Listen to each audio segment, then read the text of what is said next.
el tecito, porque vamos a comenzar. Ya. Todo esto comenzó hace como 4 semanas atrás, ya cuando ya la dictadura estaba instalada, ¿cierto? La dictadura estaba instalada, estaba consolidada y había que comenzar a transformar el sistema económico, ¿cierto? Ya está. Ahí comenzó esta temporada, ¿ya? Con la dictadura ya propiamente tal. Y entonces, para analizar el sistema económico que fue implantado en Chile durante la dictadura, nos fuimos al siglo XVIII, con este caballero que va ahí arrancando por su vida, mientras le lanzan flechas, libros, manzanas, piedras, de todo, Adam Smith. ¿Bien? Adam Smith, un filósofo, primero un filósofo moral, luego un filósofo económico, ¿ya? Él escribió un libro, La riqueza de las naciones. Lo escribe en plena Revolución Industrial, en 1776, año en que se produce la Revolución de las 13 colonias, ¿no? Increíblemente. Entonces él dice, miren, cuando hay o cuando había un monarca absoluto que tiene el control absoluto, por supuesto, sobre el Estado, las personas no pueden emprender, se ven limitadas. ¿Por qué? Porque el monarca lo rige todo, lo conduce todo, dice qué impuestos pagar, cuánto pagar. Benjamín, necesito todas sus lechugas, todos Millaray, la mitad de sus tomates, la mitad de sus pollos, la mitad de sus gallinas, y no puede emprender, ¿ya? No se produce ese emprendimiento porque no hay libertad económica, hay un monopolio, ¿cierto? Recordemos aquí la colonia española en Latinoamérica, había un monopolio y que no podíamos comercializar con nadie más que no fuera España, por ejemplo, ¿ya? Por lo tanto, él dice, no, no, eso no favorece a la economía. El Estado no debe intervenir, o lo mínimo posible, solamente crear la legislación, solo tiene que vigilar, ¿ya? ¿Por qué? Porque el mercado se regula solo por la oferta y la demanda, ¿ya? No se regula por las ideas de un rey, de un presidente, diríamos hoy, de un gobernante, ¿ya? ¿Por qué? Porque en plena revolución industrial comienza a surgir una burguesía industrial, ¿ya? Que comienza a fabricar trenes, comienza a fabricar barcos, puertos, motores, líneas ferroviarias. Por lo tanto, solo eso va a permitir la expansión del capitalismo. Y la expansión del capitalismo entonces va a producir mayor cantidad de empleo y va a permitir el enriquecimiento de las personas. A diferencia de que si todo lo controla un gobierno, no se produce ese enriquecimiento personal. ¿Bien? Por lo tanto, también está a favor de la propiedad privada. Cada persona puede adquirir un medio de producción, una fábrica, una industria, un terreno. Hoy día diríamos incluso un taxi, que es un medio de producción. ¿No será que hoy día hasta el teléfono es un medio de producción? Porque yo podría ser un youtuber, un tiktoker, y me hago millonario transmitiendo contenido, y el teléfono sería un medio de producción. Interesante. Bueno, esto se mantiene siglo XVIII, siglo XIX. Chile es una economía liberal durante el siglo XIX, una vez que se hace independiente. Pero llegamos a la Primera Guerra Mundial, salimos de la Primera Guerra Mundial y hay una gran bonanza económica en Estados Unidos, ¿cierto? Porque su territorio no es tocado, ya se entrega préstamos al resto del mundo. Por lo tanto, se enriquece, comienza el consumo, la gente se enriquece, la clase media se enriquece, tremendos autos, casa, consumamos, existe ya en Estados Unidos el crédito, ¿ya? Y sobre todo, oye, invirtamos en acciones en la bolsa de Wall Street de Nueva York. ¿Y cómo? Resulta que Millaray tiene una platita por ahí y dice, voy a comprar acciones, es decir, un pedacito de esa empresa. ¿Ya? Un pedacito de esa empresa, me voy a convertir en accionista minoritaria. Y Millaray elige una empresa, a ver, una poco conocida, Coca-Cola, y compra unas acciones de Coca-Cola, ¿ya? Y resulta que las compra a 10. Y pasa un tiempo, pasan años, ¿ya? Y ella revisa, ¿y a cuánto están ahora las acciones que yo compré a 10? A 100 las vende, y quizás se hace millonaria. O se hace un buen capital, ¿ya? Esa era la forma de invertir. Resulta que hay tal bonanza económica que las empresas sobreproducen mucho más de lo que se puede comprar. Por lo tanto, comienzan a quedar con un stock, ¿cierto? Ya. Al mismo tiempo, la gente deja de consumir tanto. Por lo tanto, se pasa una señal a la población de que posiblemente venga una crisis económica. La gente corre en masa a esta bolsa de Wall Street, ya, a este edificio, que es un edificio, a vender sus acciones. No se podía hacer en línea. Pero resulta que como toda la gente va al mismo tiempo a vender las mismas acciones, las acciones caen de precio por efecto de la oferta y la demanda. Si todos ustedes salen a vender paltas en Copiapó y todo Copiapó vende paltas al mismo tiempo a 3.000 pesos el kilo, se van a dar cuenta de que hay tal oferta de demanda que ya nadie se las va a comprar a 3.000 pesos el kilo. Y las van a terminar vendiendo en 500 pesos o 100 pesos el kilo, porque todos están vendiendo palta al mismo tiempo, al mismo precio.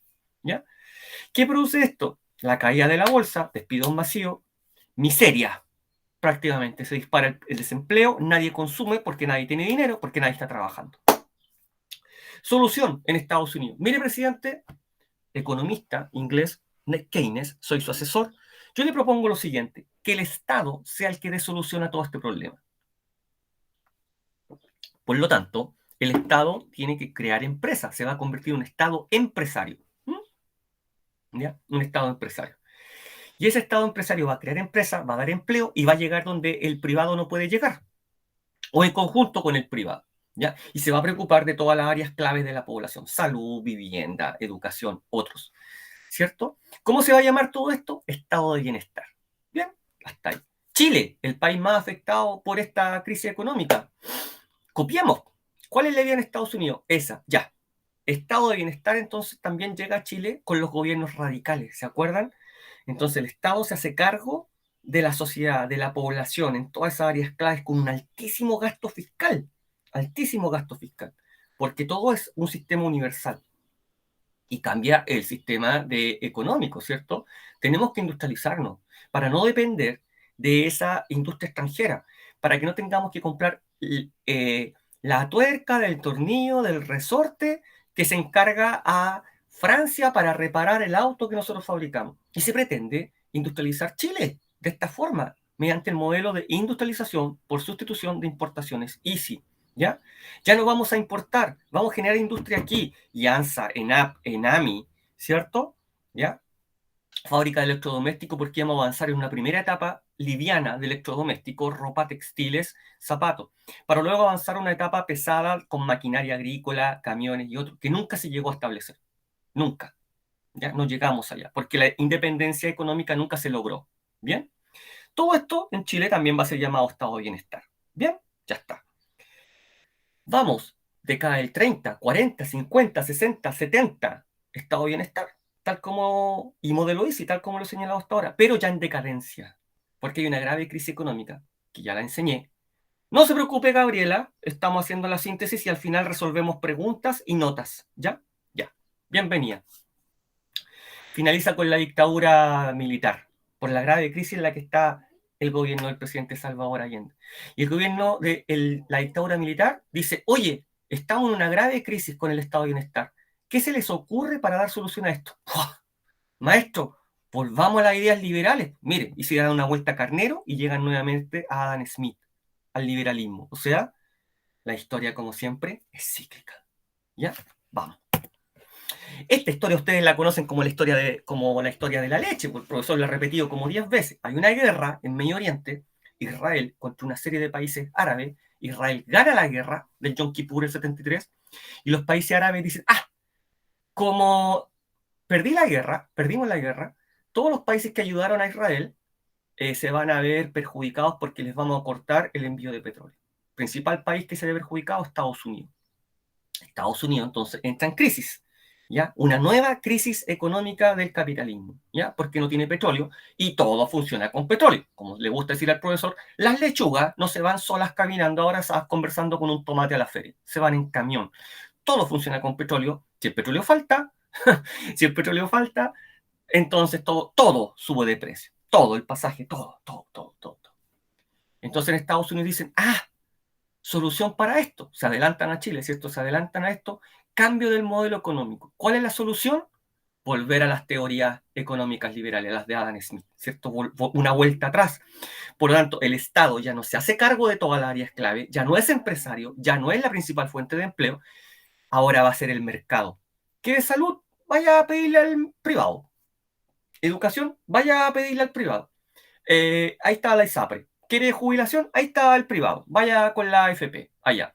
Por lo tanto, de esta manera transitamos ahora desde el estado de bienestar hacia el Estado subsidiario, que es lo que tenemos hoy día en Chile. Y todo eso viene explicado de la guerra del Yom Kippur, porque ahí se produce esta crisis económica en Estados Unidos que repercute, por supuesto, en Chile. Oye, Chile, ¿sí?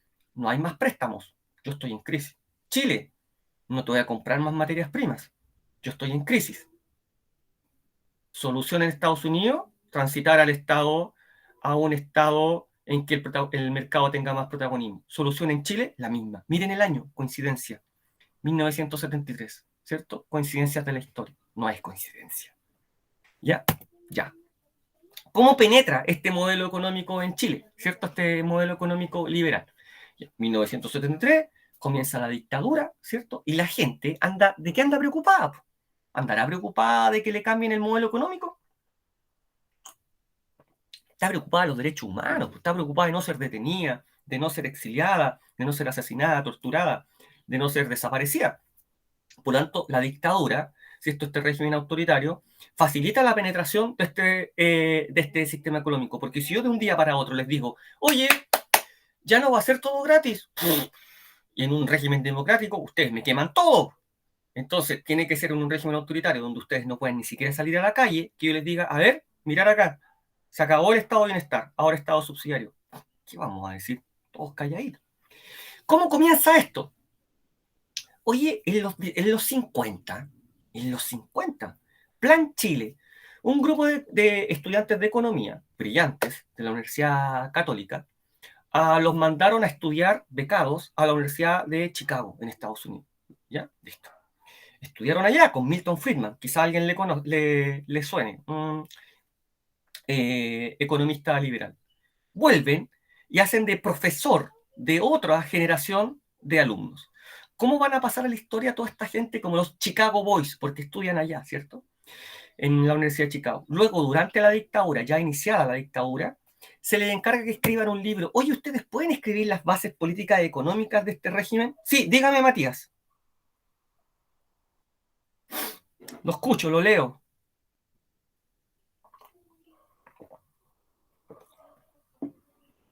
Matías. Matías. No, Matías. ¿Y la inflación por qué disminuyó? ¡Ah! La inflación disminuye, eso es muy fácil la explicación, se lo explico ahora. Mire, pausa, le vamos a explicar a Matías. Vamos al gobierno del presidente Salvador Allende. Había estado de bienestar, ¿ya? Por lo tanto, explico. Un estado se financia con impuestos. Ya yo tengo que recaudar gran cantidad de impuestos para financiar todas las políticas públicas. Y si estamos en un estado de bienestar, imagínense todo lo que tengo que financiar, porque son sistemas universales, educación, salud, vivienda, obras públicas, tengo que financiar todo eso. Pero eso se financia con dinero público, ¿cierto? Con impuestos, ya está. Pero ¿qué pasa si yo expropio empresas? ¿Se acuerdan? Decreto 520, si le quito la fábrica de leche a Juan, la fábrica de café a Millaray, ¿ya? La fábrica ya no comienza a producir al mismo ritmo. Por lo tanto, ¿a quién le recaudo impuestos? ¿A quién le recaudo impuestos? No, no tengo a quién recaudarle impuestos. Si no recaudo impuestos y tengo que seguir financiando el Estado, echo a andar la maquinita, que dice el profesor. ¿Qué maquinita? La que imprime billetes. ¡Ja! Mi fábrica de leche. La que imprime billetes. Imprimo billetes, imprimo dinero, ¿cierto? Y lo meto en la sociedad, ¿cierto? En esa economía. Pero eso produce inflación, ¿cierto? Porque ahora toda la gente tiene mucho dinero y por lo tanto los precios suben, tal como lo hemos visto ahora. ¿Hasta ahí vamos bien, Matías? Porque tengo que introducir de esa forma. Compañeros, ¿hasta ahí vamos bien con la explicación? Yo creo que sí. ¿Ya? Ya. Bien, hay una alta inflación en el gobierno del presidente Salvador Allende, ¿cierto? Listo. Pero viene la dictadura, viene el golpe de Estado, comienza la dictadura, ¿cierto? Comienza la dictadura e inmediatamente toda esa responsabilidad, aquí viene la explicación, toda esa gran responsabilidad del estado de bienestar, ¿ya? Que tiene que preocuparse todas las áreas claves con un altísimo gasto fiscal, el Estado se la pasa al privado. Por lo tanto, ahora el Estado dice, no, yo ya no gasto más dinero. Ahora todo el dinero que yo recaudo en impuestos, sí, va a ir a gasto social, pero también va a ir a la recuperación de la economía. Porque todo lo que usted quiera, vaya a pedírselo al privado. El Estado solamente va a pagar un poco, lo va a subsidiar este Estado subsidiario, ¿ya?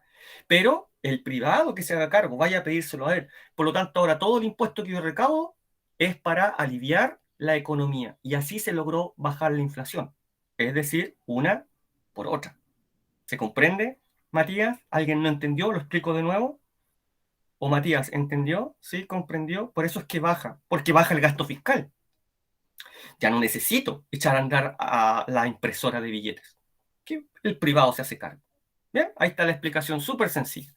Bien, y esta gente entonces escribe el ladrillo, ya que un alto así de hojas de papel, de un papel bien así como color café, ¿ya? Y así la entregan, sin editar, sin archivar, sin nada, lo entregan, el ladrillo, ahí está, ¿ya? Entonces ellos crean las bases de este modelo económico. Hay un documental al que le interesa en YouTube que se llama Los Chicago Boys, súper interesante, donde hablan ellos mismos, y ellos dan la explicación. Sale hablando, por ejemplo, ese caballero, Sergio de Castro, ¿ya? Es buenísimo el documental, ¿ya? Ya. Y este modelo económico va a avanzar en tres ejes principalmente. Ya este nuevo rol del Estado, de este Estado subsidiario, recuerden, atrás quedó el Estado de bienestar. Dicen, mire Matías, con lo que yo le expliqué, presidente Allende, oye, hay que estatizarlo todo en manos del Estado, decretos 520. Esa lechería no funciona, es própice. Esa fábrica de café no funciona, es própice. La fábrica de helados de Fruna es própice, ¿ya? Y crea una propiedad social, ya en manos del Estado. ¿Viene la dictadura? No, no, lo contrario. Todo lo que tenía el Estado en manos de privado y que el privado lo haga funcionar, ¿cierto? Yo le cobro el impuesto nomás y hago la ley, nada más que eso. Vaya a pedirle todo al privado, la empresa se privatiza. ¿Listo? Control de gasto público. Oye, mire Matías, de nuevo, su pregunta, qué buena. Ya no voy a gastar todo el dinero que gastaba antes en todos ustedes, ya no van a ser sistemas universales. Educación, salud, no. Ahora, ¿quiere algo? Pague. Sí, te cuesta 100. Usted pague 40, yo pago 60, pero yo no voy a pagar el 100, ¿ya? Porque tengo que controlar el gasto público para reducir la inflación. Ya no quiero seguir imprimiendo billetes, ¿cierto? Y voy a aliviar la economía con la recaudación de impuestos. Y voy a crear también una reforma tributaria, ¿cierto? Para generar más impuestos. Y se crea el famoso IVA, impuesto al valor agregado. Entonces, María, Millaray, Juan, van a comprar pan donde la señora Juanita, compran 1.000 pesos de pan y pagan 190 pesos de impuesto de IVA. ¿Por qué? Porque es el 19%. 19 pesos cada 100 pesos que compramos. Sí, lamentablemente, Juan. O afortunadamente, porque es el real sueldo de Chile. Y con eso se financian políticas públicas tales como la gratuidad, por ejemplo. ¿Ya? Ahí está. Ahí está. ¿Ya? Vamos. Aquí viene la parte histórica. ¿Ya? La parte histórica. ¿Qué está pasando en el mundo? Porque la dictadura un día tiene que llegar a su fin, ¿cierto? No, si hoy día ya no hay dictadura. ¿Y qué es lo que pasa? Ya esta explicación me gusta mucho. Vámonos ya a la década del 80, ¿ya? Y tenemos que tomar el avión e irnos a Europa. ¿Y en Europa qué está pasando? Lo que pasa es que la Unión Soviética, ¿cierto? Que es uno de los dos polos, el polo socialista de este mundo bipolar, ¿cierto? Que dentro de este contexto histórico de la Guerra Fría, allá, pero es casi un tremendo imperio, si ustedes lo hemos visto en el mapa, pero gigantesco, ¿ya? Con una serie de naciones que la Unión Soviética tenía que controlar, auspiciar, ¿cierto? Con recursos, y se da cuenta, este caballero de la manchita que está aquí, Mikhail Gorbachev, que es el presidente en los 80, que ya no lo puede sostener, que está en una gravísima crisis económica, ¿ya? Gravísima crisis económica. Y mira hacia Occidente y él dice, oye, pero los países occidentales, miren Estados Unidos, los países capitalistas, les da resultado, ¿ya? El capitalismo, una economía descentralizada que privilegia el emprendimiento, la libertad económica, la propiedad privada, y nosotros no. Y miren cómo nos va. ¿No será que tenemos que transitar hacia allá? Ya, idea. Perestroika, reformación. Por lo tanto, traigamos el primer McDonald's, dejemos a la gente emprender, liberalicemos el comercio, comencemos a tener una economía con otros países de intercambio, reforma y avanzan hacia allá, hacia el capitalismo. ¿Ya? Ahí está la primera, perestroika económica. Luego Gorbachev dice, oye, pero en lo político también tenemos una grave crisis, ¿ya? Porque estamos en el contexto de Guerra Fría y tenemos que sostener un tremendo aparato, esto sigo en lo económico, tenemos que sostener un tremendo aparato militar porque estamos en Guerra Fría y podríamos enfrentarnos a Estados Unidos. Ya está, sigo en lo económico. Ahora sí, vamos a lo político. Oye, Estamos en crisis política porque parece que ya hay que reconocer los crímenes de Stalin. ¿Se acuerdan? Una vez hablamos de él hace tiempo. Entre 10 y 20 millones de muertos se le atribuyen. Ya no es bueno pegarle un balazo en la nuca a la gente que piensa diferente a nosotros. No hay que mandar al Gulag, a Siberia, a morir de frío trabajando a la gente que piensa diferente a nosotros. ¿Ya? Hay que liberar a los presos políticos. Eso ya no está bien. ¿Ya? Por lo tanto, Glasnost, ¿cierto? Transparencia, una reforma política. Estados Unidos ve todo esto, la grave crisis en la que está la Unión Soviética, que está hasta aquí en realidad, no se puede sostener por sí misma, y dice, gané. Gané la Guerra Fría. No disparé ni un tiro, nunca me enfrenté con la Unión Soviética, gané. ¿Ya? Porque miren, está en el suelo, ya no es capaz de hacerme daño. ¿Ya? Y como no es capaz de hacerme daño, ¿cierto? Como no es capaz de hacerme daño, ya no puede penetrar en Latinoamérica al más puro estilo de la Revolución Cubana. Ya no es posible, ¿cierto? Ya no me puede tocar. ¿Qué es lo que tenía Estados Unidos? Que Unión Soviética penetrara en más países de Latinoamérica como Cuba. Y para eso, ¿qué tenía Estados Unidos? Las dictaduras militares de derecha, incluido Chile, ¿cierto? Para resistir, ¿cierto? De diferentes formas a la Unión Soviética. Ya no es necesario. Si la Unión Soviética está en el suelo, miren la crisis, ¿ya? Así que todos ustedes, pequeñas dictaduras militares de derecha, yo, Estados Unidos, les digo que transiten a la democracia. ¡Oh! Incluido Chile. Ya ahí está el comienzo del fin, ¿ya? La presión de Estados Unidos y de los vecinos. Argentina, que transitó mucho antes que nosotros la democracia, el 83, producto de su derrota en la guerra de las Falkland contra Inglaterra. ¿Ya? Ahí está. Y esta presión comienza en otros países porque mucha gente que se fue exiliada de Chile para que no los mataran, ya que habían trabajado en el gobierno de Allende, comenzaron a funcionar de manera tácita, así de manera así como media incógnita, tratando de dar a conocer lo que pasaba en Chile. Nos matan, nos torturan, nos exilian, nos hacen desaparecer y comienzan a aparecer todos estos afiches, ¿cierto? Que llaman, por ejemplo, a protestas frente a la embajada en otros países, ¿ya? Y logran que la ONU y la OEA condenen la dictadura chilena. Por, por otro lado, también tenemos graves problemas diplomáticos. Ya en el 76, esta historia la conté, Orlando Letelier, ese caballero, fue ministro del presidente Allende y comenzó la dictadura y se fue a Estados Unidos, se exilió. Ahí comenzó esta resistencia de este tipo que yo dije, y un día se iba a subir a su auto con su secretaria, Ronnie Moffitt, y el auto tenía una bomba. Le dan contacto y el auto explota. Por lo tanto, Estados Unidos dicen, miren, mataron a un ciudadano chileno en territorio norteamericano, pero también a una ciudadana norteamericana. Y ahí hay un grave problema. Y Washington ahí se comienza, Washington digo, la capital, ¿cierto? Estados Unidos, se comienza a alejar de la dictadura chilena. No solamente eso, sino que nuestro afiche, ¿cierto? Miren qué espectacular. También tenemos problemas limítrofes con Argentina. Gravísimo, a punto la guerra. La guerra empezaba el día 23 de diciembre a las 12 de la noche, era el día D, ¿ya? Y producto, cuenta la historia que producto de un temporal no comenzó la guerra. Y luego intervino el Papa, Juan Pablo II, te quiere todo el mundo, decíamos en ese tiempo. Estuvimos a punto, pregúntenle a su abuelo, quizá alguno de ellos estuvo movilizado en la frontera, ¿ya? Picton, Nueva y Lennox eran las islas del conflicto. Este profesor estuvo en las tres islas hace mucho tiempo, ¿ya? Muy bonito el lugar. Ahora yo no voy a abordar este siguiente factor desde la guerra del Yom Kippur, porque eso ya lo conocen, ¿cierto? Esa crisis que llega con la guerra del Yom Kippur, que llega a Estados Unidos, producto de que le cortan el petróleo, en algún momento iba a llegar a Chile, ¿cierto? Ya lo explicamos. Pero en el intertanto que llega, aquí en Chile se produce un repunte económico, tal como le expliqué a Matías, ¿ya? Se produce un repunte económico en que conocemos el crédito, conocemos lugares como estos, no como ese, como ese. No le decíamos mall, pero decíamos, vamos al shopping center, ¿ya? Y ahí comprábamos fósforo, un refrigerador, una tele, un auto, comprábamos papas fritas, hamburguesas, Coca-Cola, de todo, en un solo lugar. Eso en Chile no existía. Hasta la llegada de esto, mire, dice ahí, 130 tiendas. Oh, tanto.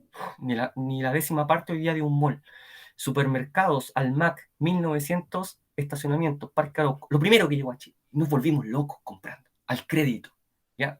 Sobre todo la clase media, que había estado tan reprimida, ¿cierto?, anteriormente económicamente.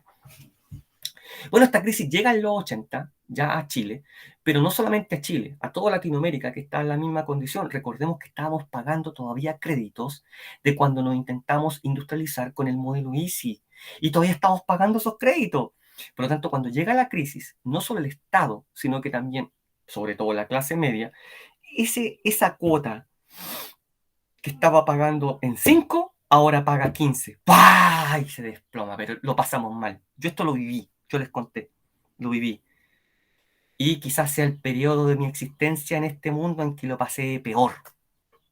¿Ya? En que lo pasé peor. Yo vivía en caldera, comía 2 veces al día, tenía piso de tierra, no tenía baño, no tenía baño, la habitación que se llama baño no la tenía, no tenía ducha, no tenía agua potable, no tenía nada. ¿Ya? Lo pasé bastante mal. Y a esto le llamamos crisis de la deuda latinoamericana. Y terminamos así. ¿Ya? Después de la bonanza económica, terminamos así.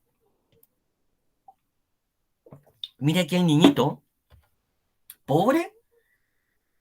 Claro, por supuesto, Matías, por supuesto que su papá, y pregúntale a su papá cómo lo pasó, a lo mejor le afectó, a lo mejor no, pero sí era súper bueno que le preguntáramos a nuestros abuelos, a nuestros papás, oye, ¿tú te acuerdas en los 80, por ahí por el 82, 83, 84, 85? Pregúntale, ¿cómo lo pasaste? Profe contó que hubo una crisis económica en Chile, ¿ya? Crisis de la deuda latinoamericana. Y ahí usted le cuenta la parte histórica y él le va a contar la parte personal.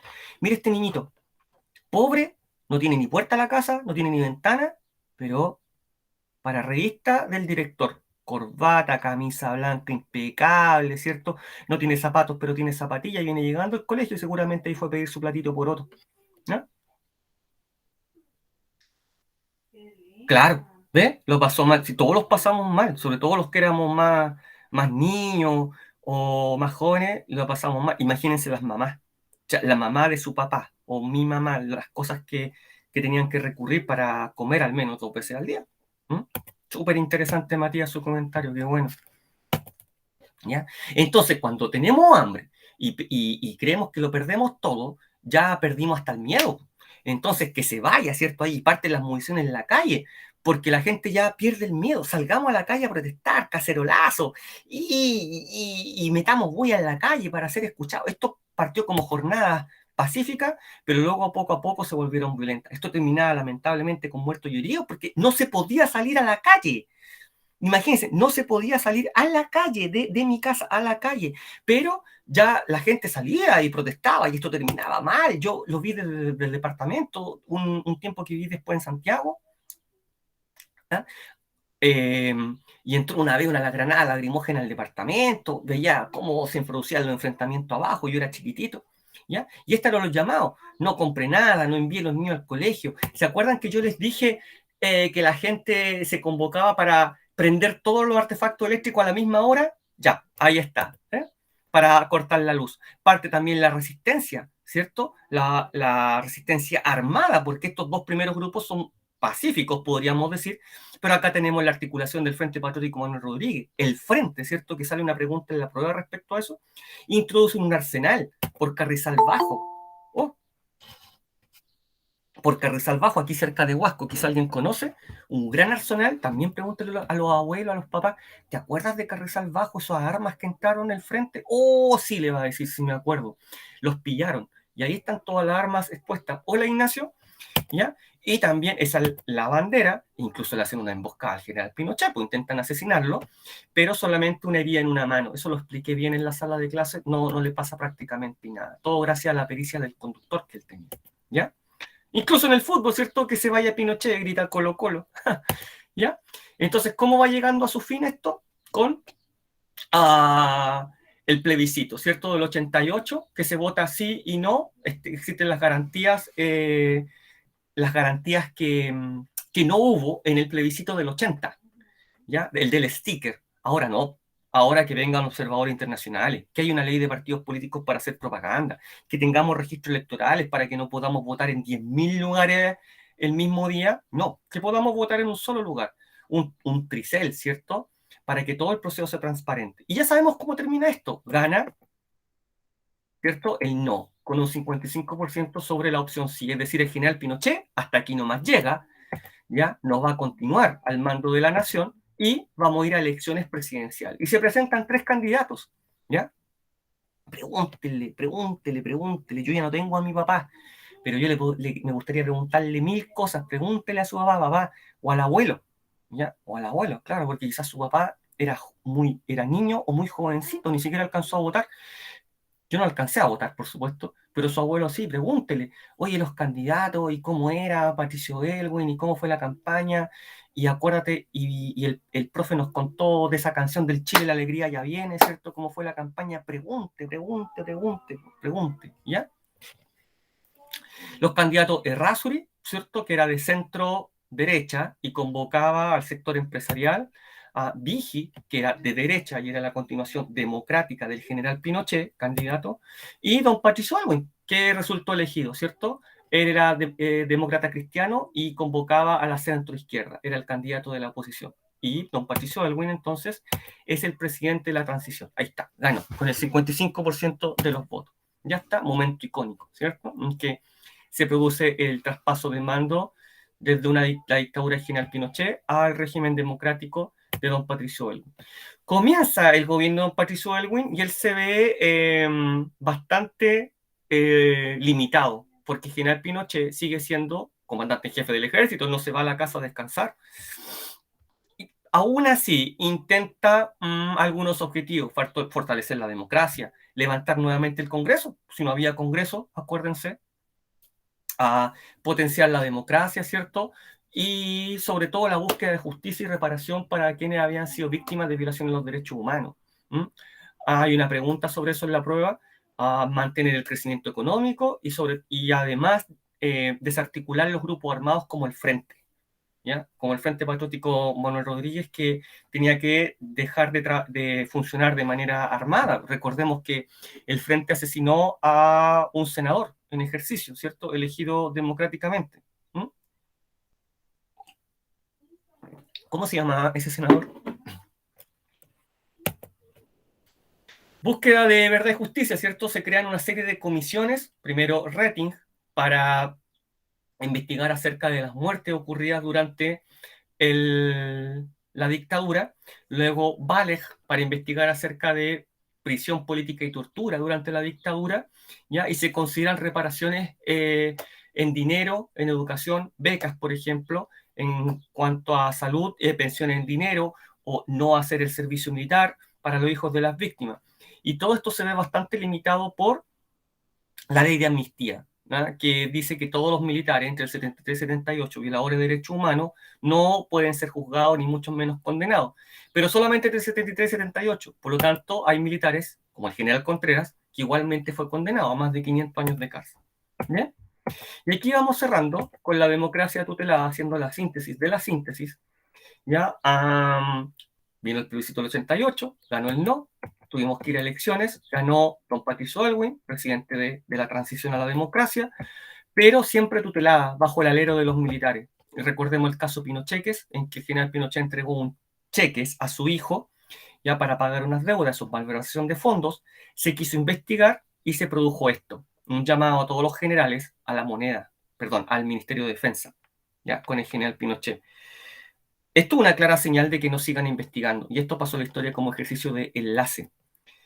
Esto fue el 90, y cuando creíamos que todo esto ya había terminado, el 93 se intentó reabrir el caso Cheques del hijo de Pinochet y se acuarteló al ejército. Y se rodeó la moneda con fuerza especial. Eso que está ahí un lanzacohete, ya no es un tubo de PVC para ir a arreglar la cañería. ¿Ya? ¿Y a qué le iban a disparar? No sé, ya era el año 93, llevamos 3 años de democracia, pero es nuevamente una clara señal, ¿cierto? No investiguen. Y el caso se cierra. Este es un segundo momento, ¿cierto? Me adelanto al 2005, en que se reforma la Constitución bajo el gobierno de don Ricardo Lagos. Y mucha gente cree que aquí termina el proceso de transición a la democracia, ¿ya? Con una serie de reformas que se hizo. Pero la verdad es que para muchas otras personas este proceso recién va a terminar cuando se publique la nueva Constitución, en 1 o 2 años más. ¿Bien? Aquí tenemos los gobiernos posteriores a la dictadura. Tenemos ahí a don Patricio Aylwin. Luego a él lo sucedió don Eduardo Frei, ambos demócratas cristianos. Luego Ricardo Lagos, socialista. A Michelle Bachelet, socialista. Y Sebastián Piñera, Renovación Nacional. Ambos, ustedes saben que han gobernado 2 veces. Y cada uno se caracterizó por algo, ¿cierto?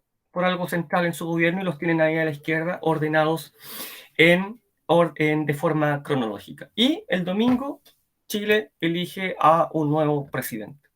Ya está. ¿Alguna pregunta con respecto al contenido? Porque la mejor pregunta de hoy fue la de Matías. Parece que única pregunta, pero excelente.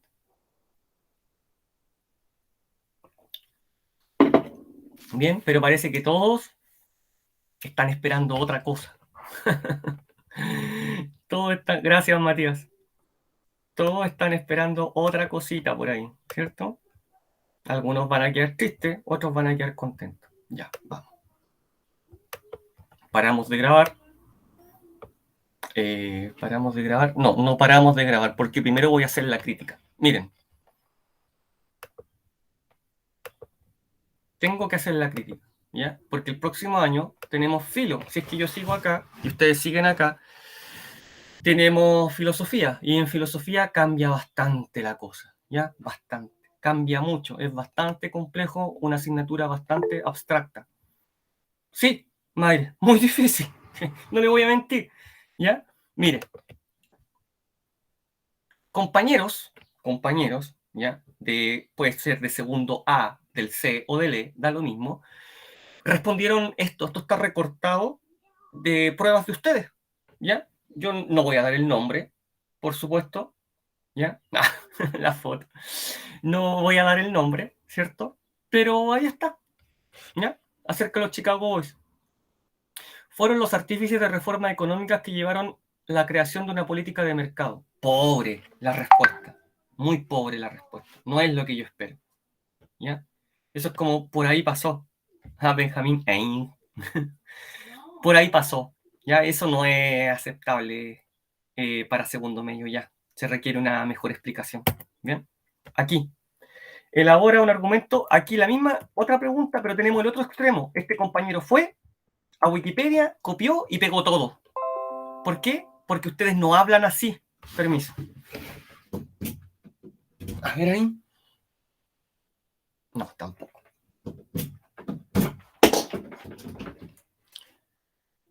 Ustedes no escriben así. ¿Ya? Ustedes no escriben así. Claramente esto no lo escribió el compañero. Esto lo fue a copiar a otro lado. ¿Ya? Aquí esto se nota mucho, muy evidente. ¿Bien?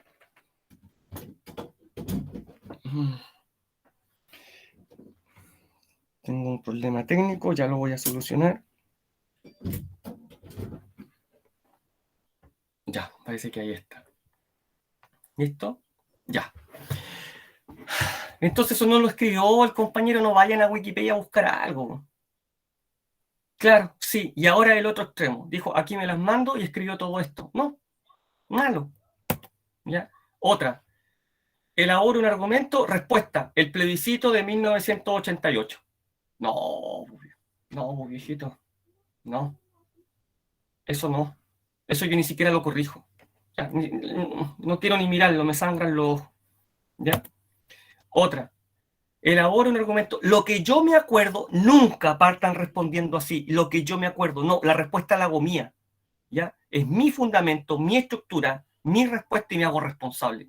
Lo que yo me acuerdo, así como lo que yo recuerdo, yo iba pasando por ahí y escuché un día que no, yo no lo acepto. Ya, continúo.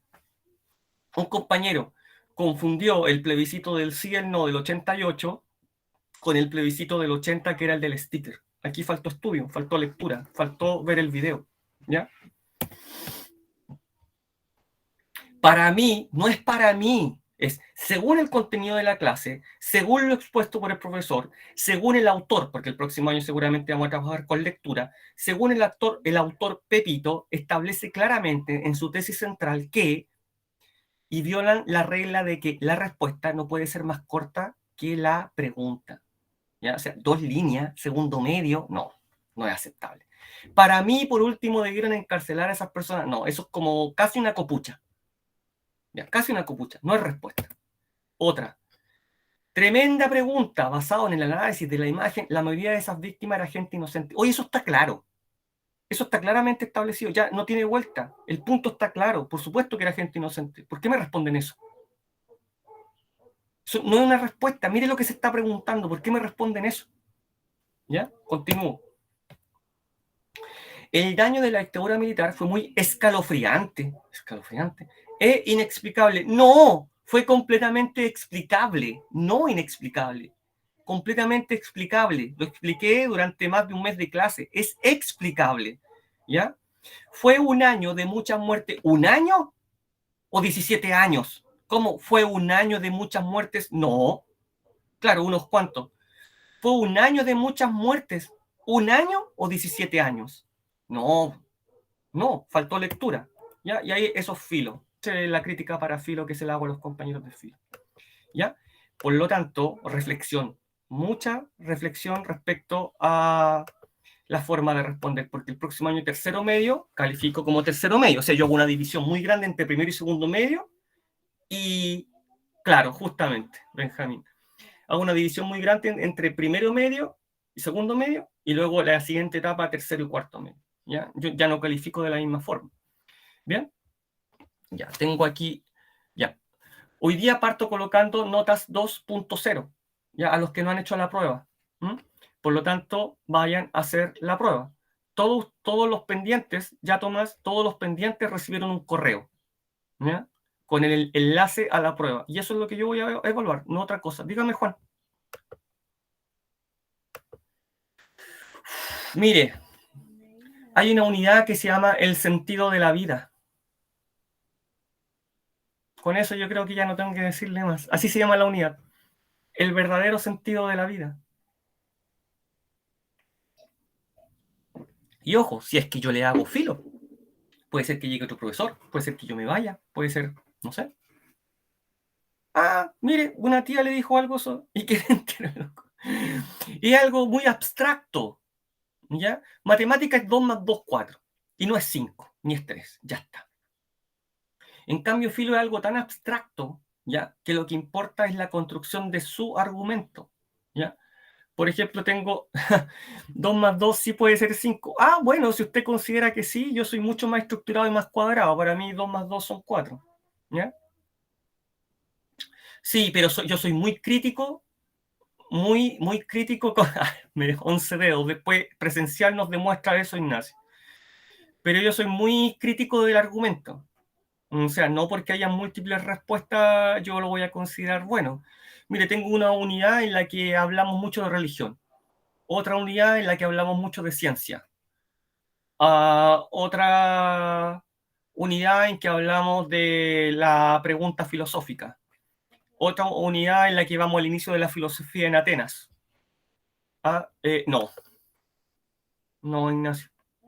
Pero cada uno de ustedes es libre de creer en lo que sea, ¿no?